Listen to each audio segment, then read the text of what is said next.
당신은 하나님의 유망주입니다. 시작. 네, 당신은 하나님의 유망주이십니다. 네, 다시 한번 이렇게 인사합시다. 당신은 천하보다도 귀합니다. 시작. 여러분들 팔으면 천하를 살 수 있을 것 같아요? 근데 예수님이 천하보다 여러분들이 귀하다고 말씀해 주셨어요. 여러분 믿으시길 바랍니다. 그만큼 우리가 귀한 존재들이에요. 그러니까 자부심을 갖고 살아요. 자부심을. 여러분 콤플렉스라는 단어 들어보셨죠? 콤플렉스 뭐 이렇게 얘기하는데, 여러분 이게 뭐예요? 콤플렉스가 뭐예요? 콤플렉스 뭐 아는 것 같은데 설명하라 그러면 잘 모르시죠? 저도 그래요 사실. 여러분 이 말을 처음으로 한 사람이 누구냐면 심리학자인 칼 융이라는 사람입니다. 들어보셨어요? 칼 융이라는 사람인데, 그 사람이 이 콤플렉스를 뭐라고 서술해놨냐면 이렇게 풀이해놨어요. 콤플렉스란 우리 안에 잠재한, 그러니까 여러분들 마음속에 있는 어떤 억압되어 있는 상호 모순되는 두 가지 이상의 어떤 생각이나 감정들의 총합, 이렇게 해석해놨어요. 무슨 말인지 아세요? 모르시겠죠? 저도 이걸 아무리 읽어봐도 이게 뭔 말이야. 느낌은 와요. 그죠? 느낌은 오는데 풀이해놓은 게 더 어려워. 이렇게 읽어보면. 그래서 제가 쉬운 예를 하나 들어볼게요. 이런 거예요. 이런 거. 내가 이원규라는 사람이 어떤 사람한테, A라는 사람한테 지울 수 없는 아주 결정적인 상처를 받았어요. 상처를 입은 거야. A라는 사람한테 내가 상처를 받았어. 너무 큰 상처. 그래서 그 사람만 보면 막 너무 싫어. 같이 있고 싶지도 않아. 근데 더 문제는 늘 가까이에 있다는 게 문제야. 그런 거 아시죠? 그런 그 사람이 있다는 거죠. 내 안에 그 상처가 있어요. 그런데 어느 날 그 사람에 대해서 이렇게 소문이 들려오는데 뭐냐면 그가 암에 걸렸다라는 거야. 암에. 여러분 그때 여러분들 마음이 어떻겠어요? 제 마음이 어떻겠습니까? 두 가지 마음이 들겠죠. 첫째는 무슨 마음이 들어요? 내가 그럴 줄 알았단 말이지. 그렇게 마음 못되게 나한테 굴더니만 결국은 저 암에 걸려가지고 말이야. 아유 이런 마음. 어떤 느낌이 오세요? 근데 또 한편으로는 어떤 마음이 드냐면 도덕적으로 그런 생각을 하는 내가 어때요?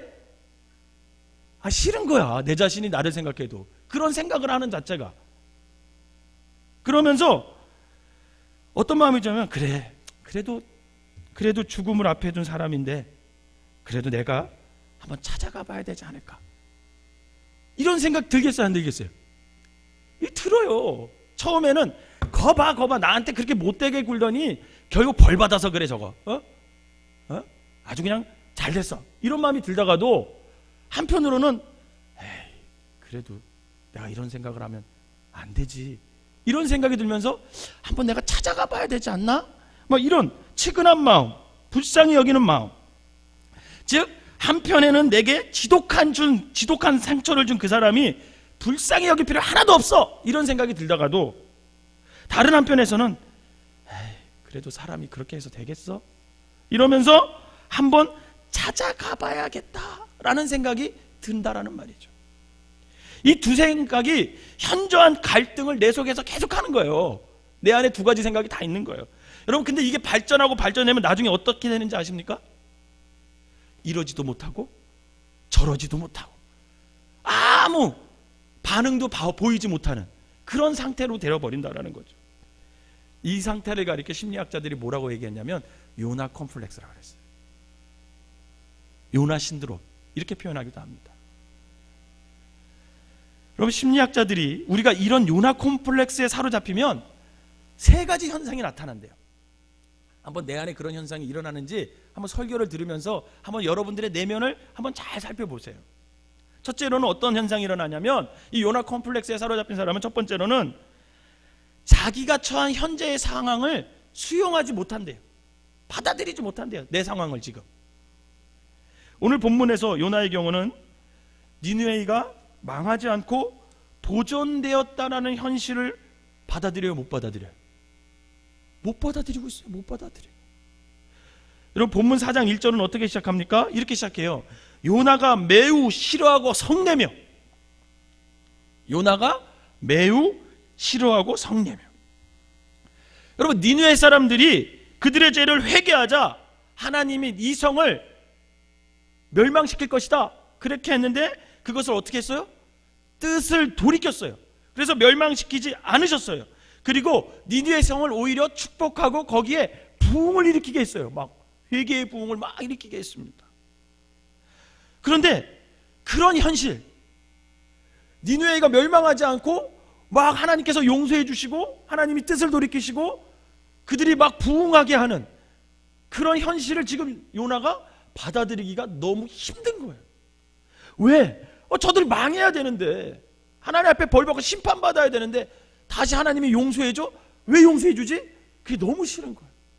그래서 성낸다 그랬어요. 매우 싫어하고 성낸다. 여러분 구원받으면 좋은 거잖아요. 여러분 옆집 사람이 예수 믿지 않았는데 구원받았어요. 그런데 그 사람이 구원받으면 좋아요, 안 좋아요? 좋아할 일이죠. 좋아할 일이에요. 그런데 지금 요나는 그 구원 앞에서 노하고 싫어한대요. 여러분 이런 요나의 심정 이해되세요? 여러분들에게 상처를 준 사람이 어느 날 망해야 되는데 예수 믿고 구원받고 축복받은 거예요. 그러면 여러분 기뻐요, 안 기뻐요? 반반. 에? 한편으로는 기쁜 것 같은데 한편으로는 배가 살살 아파오. 여러분 이 요나의 심정이 이해되지 않으면요 다음과 같은 경우로 제가 또 한번 사례를 들어볼게요. 여러분 북한이 지금 어려워요, 안 어려워요? 어려워요. 너무 어려워요. 먹을 게 없어요. 많은 사람들이 극도의 식량으로 굶어 죽어가고 있어요. 굶어 죽어가고 있어요. 여러분 같은 민족으로서 불쌍히 여겨야 돼요, 안 여겨야 돼요? 불쌍히 여겨야죠. 도와야 하지 않겠습니까? 그래서 실제로 많은 사람들의 손길에 그들을 도와주고 있어요. 북녘 땅의 동포를 이대로 둘 수 없다 생각해서 도덕적 의무감에 여러 이제 민간단체 차원으로 또 인도주의 차원으로 그들을 도와주고 있습니다. 심지어는 나라 차원으로 해서도 도와줄 때가 있어요. 한때 우리가 햇볕 정책이라고 해서 굉장히 많이 도와주지 않았습니까? 그런데 이런 경우를 한번 가정해 보세요. 우리의 도움으로 북녘 땅이 그 난국이 수습이 된 거야. 우리가 도와줘서 수습이 됐어. 그래서 잘 극복해서 그들이 어려움을 잘 극복해서 이 김정은이가 북한을 아주 잘 통치하게 된 거예요. 아주 부강한 나라로 만들어버린 거야. 그래서 북한이 점점 부강해지고 군사력도 등등 증대되면서 갑자기 우리나라 남한을 어떻게 돼요? 위협하는 나라가 된 거예요. 더. 그러면 여러분 어떤 생각이 들어요? 이거 괜히 도와줬나? 이런 생각 들어요, 안 들어요? 그런 생각 들잖아요. 아씨, 그때 그냥 망하게 놔둘 걸 왜 도와줘가지고 그게 도리어 우리에게 창이 되고 그래서 우리가 지금 이런 위험한 상황에 처했을까? 여러분 그런 생각 들어요, 안 들어요? 들 수 있잖아요. 좀 더 이해가 안 되면 다른 예를 하나 들어볼게요. 여러분 해마다 광복절이 되면 우리 국민들은 의리를 식민지로 부리고 살았던 그 일본 사람들에 대한 그런 분노가 있어요, 없어요? 분노가 있잖아요. 그죠? 사실 요즘은 이렇게 일본의 행태를 보면 꼭 광복절이 아니더라도 시시때때로 이 분노가 일어나는 사건들이 많이 있어요. 뭐 예를 들자면 위안부의 문제를 계속 모른 척 한다든지, 독도를 자꾸만 지네 나라 땅이라고 우긴다든지, 또 신사참배 계속 한다는 거 있죠. 이제 그 반성의 기미가 없는 그 일본의 행태를 보면 정말 일본 사람들에 대해서 우리가 유감이 있어요, 없어요? 사실이 있는 게 사실이야. 그래서 제가 이런 생각을 해봤어요. 어느 날 하나님이 저한테 기도하는 중에 딱 나타나가지고, 야 원규야, 너 일본에 가서 선교사해라. 그렇게 하나님이 저한테 계시를 내린 거예요. 그러면 내가 갈 수 있을까? 이런 생각을 해보는 거죠. 전 세계 어디든 다 갈 수 있겠는데 일본에 선교사로 가라고 하면 제 마음이 쉽게 움직이지 못할 것 같아요. 왜? 나는 애국자니까. 왜? 저도 별 수 없이 한국 사람이니까. 그러나 어떻게 해야 되겠습니까? 그래서 되겠습니까? 안 되잖아요. 요나의 심정으로 가기 싫지만 어떻게 해야 돼요? 가야 돼요. 가야 돼요. 하나님이 계속 저보고 가라고 말씀하시면 아마 저도 어쩔 수 없이 갈 겁니다. 그럼 제가 선교사라고 갔다고 한번 여러분 가정해 보세요. 선교사로 제가 갔어요. 그래서 가서 복음을 전하는데 하나님께서 제 사역에 막 축복을 해주시는 거야. 막 축복해줘가지고 일본 사람들이 제가 복음을 전할 때마다 막 그것을 듣고 회개하고 막 주님께 막 돌아오는 역사가 막 일어나는 거예요. 그러면서 일본이 막 부흥하는 거예요. 부흥. 여러분, 일본에 있는 교회가 제가 가는 곳마다 복음을 전하니까 막 성장하는 거예요. 막 성장. 하나님이 드디어 이 역사의 세기 말에 일본을 세계 선교를 위한 주도적인 국가로 저를 시발점으로 해서 막 이게 사용하시는 겁니다. 일본을 사용하시는 거예요. 일본이 점점 잘 되고 하나님은 일본 교회를 통해서 놀라운 일이 일어나도록 막 그렇게 하셨어요. 그때 제가 속으로 무슨 생각이 들겠어요? 이거 괜히 전도했나? 얘네 망해야 되는데, 우리나라 크게 괴롭힌 민족인데, 이러면 안 되는데. 여러분, 이런 생각 들겠어요, 안 들겠어요? 그런데 그때 한국에서 저를 초청한 거예요. 한국에서 저를 초청한 거예요. 일본 선교를 어떻게 그렇게 잘할 수 있느냐. 그러면서 와서 강의를 해달라고. 생명나무교회에서 저를 다시 불렀어. 그래서 제가 생명나무교회에서 비행기 티켓을 끊어줘가지고 다시 와가지고 여기서 선교 보고를 하고 막 이렇게 부흥시켰다 막 간증을 하는데, 그 순간에 뉴스가 속보가 하나 터졌는데 일본에 대지진이 일어났다는 거예요. 이거 다 가정이에요. 제가 상상해서 얘기하는 거예요. 진짜 아니에요. 대지진이 일어났다는. 대지진이 일어나가지고 그 일본 열도가 물에 싹 잠겼다는 거예요. 그때 제가 어떤 생각이 들겠어요? 그러면 그렇지. 통쾌한 생각이 안 될까? 성도 여러분, 요나의 심정을 이해하겠어요? 지금 그런 심정이에요. 그런 심정. 이 세 가지 제가 예화를 들었잖아요. 그런 심정이에요.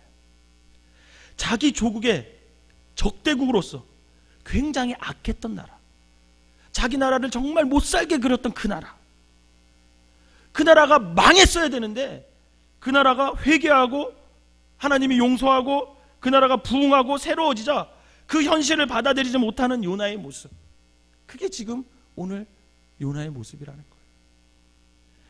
여러분, 어쩌면 저와 여러분에게도 이런 모습 있지 않겠습니까?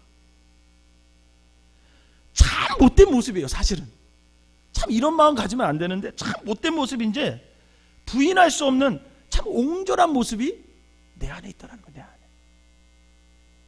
쉽게 말하면 남 잘 되는 꼴을 못 보는 거야. 배 아픈 거야. 배 아픈 거야. 여러분, 그런 마음이 없다고 여러분 부인할 수 있으세요?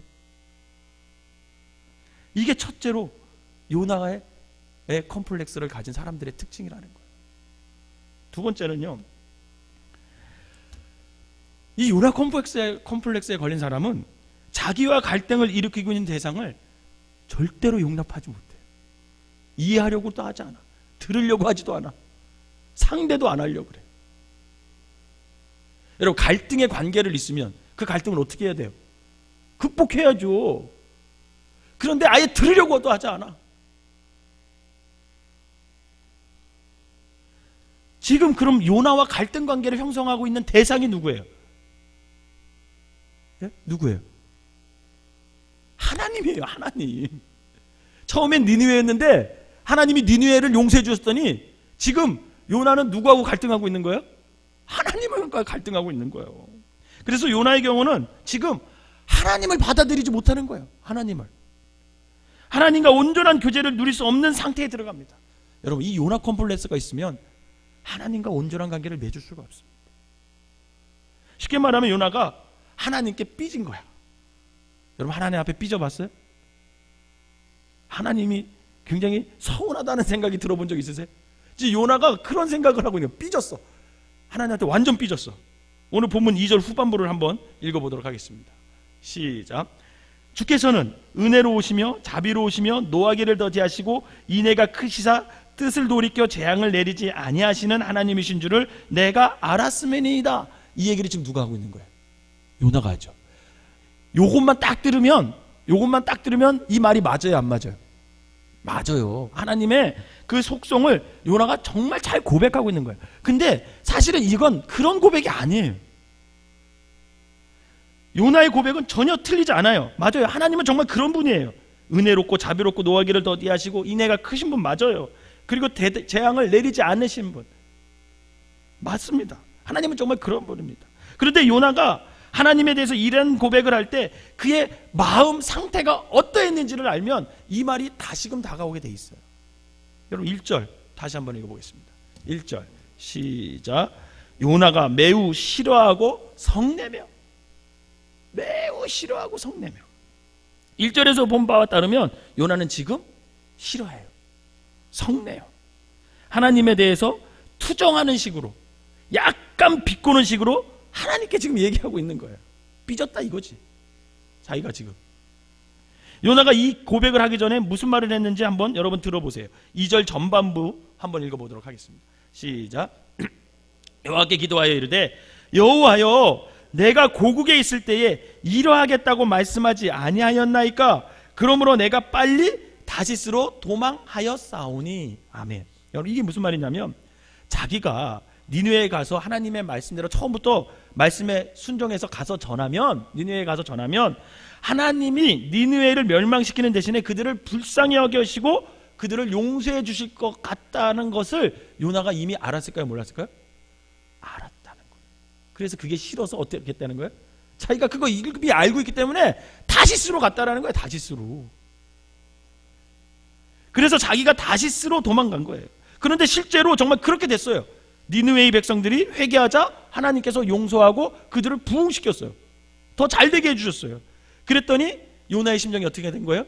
뒤틀린 거예요. 이놈이 뒤틀렸어요, 심정이. 그래서 하나님의 속성을 비꼬면서 지금 언급하고 있는 게 그 지금 하나님의 그 속성을 말하고 있는 거예요. 예를 들어서 여러분들이 사업을 했어요. 근데 자기보다 좀 똑똑한 사람하고 사업을 한 거야. 거래를 하다가 그 사람한테 어떻게 됐냐면 사기를 당했어요. 사기를 당했어. 그런데 법적으로 트집 잡을 건 아무것도 없는 거야. 미치고 발딱 뛰겠죠. 분명히 내 뒤통수를 쳐서 내 거를 다 뺏어갔는데 법적으로는 뭐 어떻게 방도가 없어. 다 맞아. 여러분 너무 화가 나니까 그 사람을 만나서 따지면서 여러분 우리가 이렇게 말할 수 있죠. 그래 너 잘났다. 잘 먹고 잘 살아라. 그렇게 얘기할 수 있잖아요. 여러분 이 말이 정말 그 사람이 잘나서 잘 먹고 잘 살아라 축복해 주는 거예요? 아니잖아요. 어떤 말이에요? 그래 내가 너보다 똑똑하다. 너가 나보다 똑똑한 건 내가 알아. 그러나 내가 다시는 너하고 상종 하나 봐라. 이 인간아. 내가 너하고는 다시는 내가 상종은 사람이 아니야. 내가 진짜. 이런 뜻이잖아요. 잘 먹고 잘 살아. 먹고 떨어져. 이런 뜻이잖아요. 요나는 지금 이와 비슷한 뉘앙스로 하나님한테 얘기하고 있는 거예요. 뭐라고 얘기하냐면 하나님 과연 참 인자가 풍성하시군요.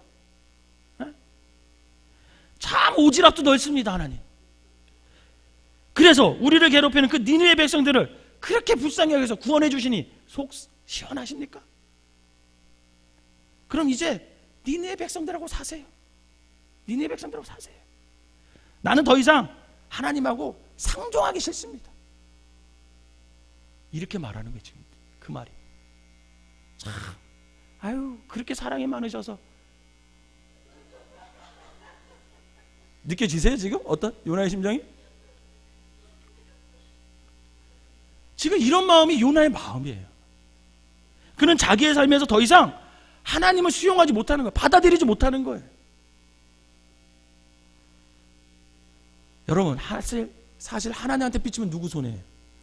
나만 손해예요. 그럼에도 불구하고 지금 요나는 하나님께 삐쳐가지고 하나님을 자기 마음속에 받아들이지 못하는 거예요. 이게 바로 요나 콤플렉스에 걸린 사람의 특징 중에 두 번째 특징이에요. 그런 경험 있으세요? 하나님 너무한 것 같아. 나를 축복해야 되는데 내 원수인 저 인간을 축복해? 도저히 받아들이지가 않는 거지. 그러니까 하나님한테 삐친 거야. 세 번째 특징이 뭐냐면, 결국은 이 요나 컴플렉스에 걸린 사람은 자기 자신도 용납하지 못한다라는 거예요. 자기 자신도. 3절을 한번 보겠습니다. 3절 읽어볼까요? 시작. 여호와여, 원하건대 이제 내 생명을 거두어 가소서. 사는 것보다 죽는 것이 내게 다음이다. 지금 그는요, 요나는 삶의 의욕을 다 잃어버렸다고 하나님 앞에 고백하는 거예요. 그는 무기력증에 시달렸습니다.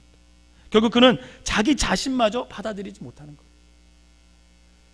그래서 어떤 결과를 초래했습니까? 5절을 보세요. 5절 시작. 요나가 성읍에서 나가서 그 성읍 동쪽에 앉아 거기서 자기를 위하여 초막을 짓고 그 성읍에 무슨 일이 일어나는가를 보려고 그 그늘 아래에 앉았더라. 여러분, 여기 앉았다는 말이 2번 반복되거든요. 2번 반복돼요. 여러분, 지금까지 요나는 하나님의 이 사역에, 니느웨이를 살리는 사역에 아주 핵심적인 역할을 했던 사람이에요. 그죠? 주인공이었어요. 이 요나서의 주인공이 요나였습니다. 그러나 그는 이제 저 성 밖으로, 니느웨 성 밖으로 나가서 언덕에 앉아 구경만 하겠다, 이렇게 하려는 거예요. 구경만 하겠다. 갑자기 그는 방관자의 자리로 나아가고 말아요.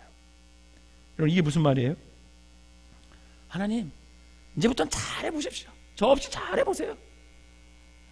니느웨 백성들하고 잘 살아보세요. 제가 어디 한번 잘 사나 한번 지켜보겠습니다. 그러면서 그 언덕에서, 그리고 그 심정을 가지고 거의 지켜보고 있는 거예요. 그는 한순간 구경꾼의 자리에 서게 됩니다. 그리고는 털썩 주저앉아요. 그동안 앞에 나타나는 요나의 모습과 비교해 볼 때 이것이 얼마나 다른 모습인지 몰라요.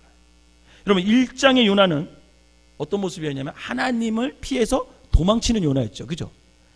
2장의 요나는 물고기 뱃속에 들어가서 회개하고 하나님을 향해서 다시금 달려가고 있는 요나가 표현됐습니다. 여러분, 3장의 요나는 물고기 뱃속에서 이제 나와서 하나님께서 맡겨주신 그 사명을 감당하기 위해서 니느웨 성을 향해서 하나님과 함께 달리고 있는 요나의 모습이 그려졌어요. 그런데 오늘 4장에 들어오면 요나는 하나님 앞에 털썩 주저앉아요. 자기가 지금까지 모든 사역, 그것을 용납하지 못하는 거예요. 스스로가 받아들이지 못하는 거예요. 이거 괜히 했어. 결국은 나 빼고 하나님하고 니느웨 백성하고 잘 살려고 여태까지 나만 이용했어. 이런 심정으로 지금 요나가 자신을 받아들이지 못하고 있는 거예요. 이렇게 우리는 요나서를 읽으면서 하나님에게서 도망가는 요나, 하나님을 향해 달려오는 요나, 하나님과 함께 달리는 요나, 하나님 앞에 주저앉는 요나를 만나게 됩니다. 그러나 여러분, 요나의 드라마가, 요나를 통해 역사하시는 그 하나님의 손길이 여기서 끝날 수는 없잖아요. 어떻게 됩니까?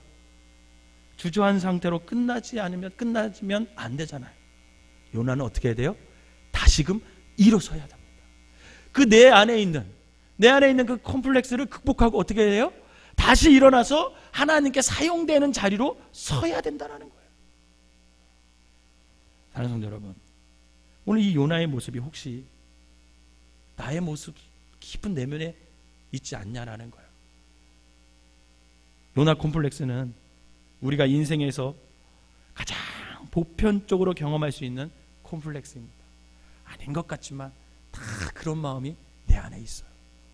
어느 날 갑자기 우리의 현실을 받아들이지 못하는 거예요. 이웃을 향해서 지나치게 날카로운 비판과 조롱을 퍼부으면서 그들의 삶을 관저하면서 비웃는 자리에 내가 서게 됩니다. 그리고 우리 자신의 삶에 대해서조차 아무 의미를 찾지 못하고 인생을 포기하고 싶은 유혹을 받고 주저앉을 때가 얼마나 많냐라는 거예요.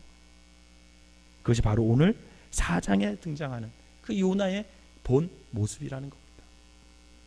어쩌면 겉은 멀쩡해도 우리의 내면 속에는 어떠한 상처로 인해서 또 누군가에 의해 상처를 받아서 요나와 같은 아주 치졸하고 옹졸하고 불신앙적인 모습이 내 안에 잠재되어 있지는 않은지 한번 생각해 볼 필요가 있다는 거죠. 그래서 남 잘 되는 꼴도 못 보고 나의 현실도 인정하지 못하고 늘 환경 탓하고 남의 탓하고 심지어는 그것을 뛰어넘어 하나님을 탓하며 그렇게 원망하며 살아가고 있지는 않은지. 여러분, 바로 이것이 요나 콤플렉스입니다. 그런데 이 부정할 수 없는 것이 뭐냐면 이 요나 콤플렉스에 여기 서 있는 나도 자유롭지 못하고 여러분들도 자유롭지 못하다라는 거예요. 그럼 여러분, 이 요나 콤플렉스를 늘 갖고 살아야 되는 거냐 말이죠. 여러분, 어떻게 해야 됩니까? 어떻게 해요? 갖고 살아야 될까요? 이 치졸하고 옹졸하고 그런 나의 모습을 갖고 살아야 될까요? 어떻게 해야 됩니까? 극복하시기를 바랍니다. 극복하고 살아야죠. 그게 그리스도인이죠. 그래야 신앙생활 잘할 수 있습니다. 그래서 제가 오늘 첫 번째로 인사하는 게 뭐냐면 우리는 하나님의 유망주라는 거예요. 천하보다도 귀한 분이 저와 여러분이라는 거예요. 이런 요나 콤플렉스를 갖고 살 필요가 있어요, 없어요? 없다는 겁니다. 극복해야 돼요. 극복해야 돼요. 그래야 하나님 앞에 쓰임받고 하나님 앞에 제대로 신앙생활 해야 할 수 있다는 겁니다. 여러분, 이 콤플렉스 때문에 얼마나 많은 사람들이 하나님 앞에 쓰임받을 그 순간에 무너지는지 몰라요. 마귀는 그걸 알고 있기 때문에 그래요. 그걸 공격하는 겁니다. 바라기는 이 요나 콤플렉스를 극복할 수 있는 저와 여러분들이 되시기를 주님의 이름으로 축원합니다. 그럼 오늘 나에게 있는 이 요나 콤플렉스를 극복하고 다시 내가 일어서서 하나님께 쓰임 받으려면 어떻게 해야 될까? 궁금해요, 안 궁금해요? 궁금하셔요? 궁금하세요? 다음 주에 꼭 나오세요. 기도하겠습니다. 사랑과 은혜 하나님, 숨기고 싶고 보여주기 싫지만 어떤 상황 속에서 또 어떤 사람들에 의해서 꼭 요나와 같은 그런 옹졸함, 치사함, 불신앙적인 모습이 나도 모르게 표출될 때가 있습니다. 어쩌면 이 요나 콤플렉스는 오늘 나의 모습임을 이 시간 고백합니다. 아닌 척하고 살지만 남 잘되는 꼴도 못 보고 시기 질투하고 내 현실을 인정하며 거기서부터 새로 시작하며 소망을 품고 하나님을 의지해야 하는데 늘 환경 탓하고 사람 탓하고 더 나아가 하나님을 탓하며 원망하고 자기 아집에 꼭꼭 사로잡혀 살아가는 우리의 치졸한 모습을 하나님 용서하여 주시옵소서. 사랑의 하나님, 내가 왕같은 제사장이고 거룩한 하나님의 백성이고 축복의 통로임을 깨달아 요나 콤플렉스에 사로잡혀 살아갈 것이 아닌 하나님께 쓰임받는 것이 감사요, 구원받음이 감사요, 천하보다도 귀하다고 말씀하신 그 주님의 말씀을 의지하여서 자존감이 높은 삶을 살아갈 수 있는 하나님의 자녀들이 되게 하여 주시옵소서. 그래서 다른 사람들이 잘 되면 축복하고 함께 기뻐하고 감사하며 웃는 자들과 함께 웃고 우는 자들과 함께 진심으로 위로하며 울 수 있는 넉넉한 사랑과 자신감으로 살아갈 수 있는 존귀한 사람들이 되게 하여 주시옵소서. 우리 각 사람을 천하보다도 귀히 여기시고 왕같은 제사장으로 거룩한 백성으로 삼아주셔서 높여주시는 우리 주 예수 그리스도의 이름으로 기도하옵나이다. 아멘.